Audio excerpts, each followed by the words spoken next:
Benji! Ethan, where are you? I'm in a helicopter. Did you say helicopter? You can fly a helicopter. Hi, Simon. Hi. The first time we saw Benji, he was the typical desk guy that helped the hero in the story, Ethan Hunt. But since then, the character faced many changes. Yeah. Is that something that you talk about with the producer each time they called you about the changes that you like for your character? Yeah, I mean, we discussed Benji's kind of evolution when he first became a field agent. That was J.J. Abrams called me and sort of said, you know, how would you like it if Benji was actually, you know, out in the field with Ethan? And I said, yes, that would be great. And each time we've talked about how he's evolved and become more capable.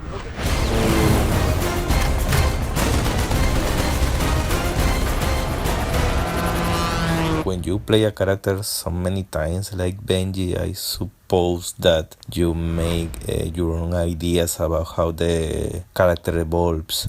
Did you share those ideas with the director Christopher McQuarrie, or you prefer to trust in his decisions? No, I mean, I discussed it with Chris, and yeah, I really trust Chris's kind of instincts in that respect. He knows that character really well because he came in to write on Ghost Protocol. He rewrote certainly, you know, much of Rogue Nation, and this film he wrote from scratch. So he knows Benji very well, and we'll discuss Benji's character beats and his motivations and his kind of arcs, and I always trust him with that. No one comes between you and your mission. Not Hunt, not his team, not anyone. In the last part of the movie, Benji has a fight very brutal. I imagine that the most is choreography, but it's a physical challenge for you also. Yeah. Was fun to make, or is more fun to watch? It's fun to make. It's difficult. I mean, it's not arduous because, you know, there are harder jobs, but it is tough to get those fights looking good, to make sure the punches connect and it looks as brutal as it seems. You know, it can be very tiring. Sean and I shot that fight scene over days and days and days. It's only lasts a brief amount of time, but it takes a lot of work. And I love doing that stuff, you know. But Benji is a tech, you know. He's not I mean, he can look after himself, but he's not like a kind of killing machine. So his fight style is more sort of, is not as clinical as Sean's. So it was interesting to play that, you know, sort of difference.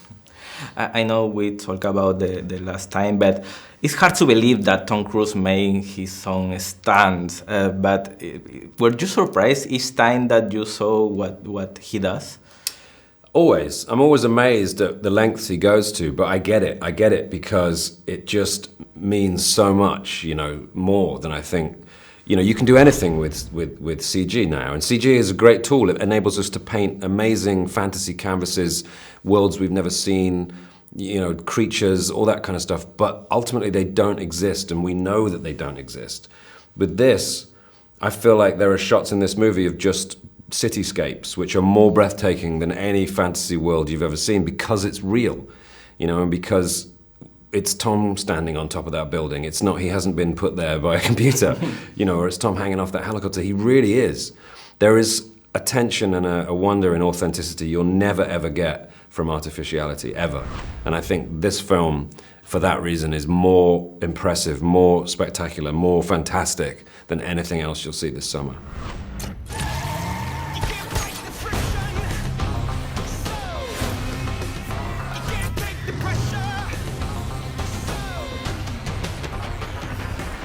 The most of fans, we are very confusing about the next Star Trek movie because it's well known that you are working in a script and there is you don't? No. There is only the script that Tarantino is working? Yeah, there's a script. Yeah, for Star Trek 4, yes. But it's the same timeline because it's very confusing. It's another movie. No, I'm not sure where this confusion has come from. This is all because of speculation in the press. People have been reading each other's stories and getting confused.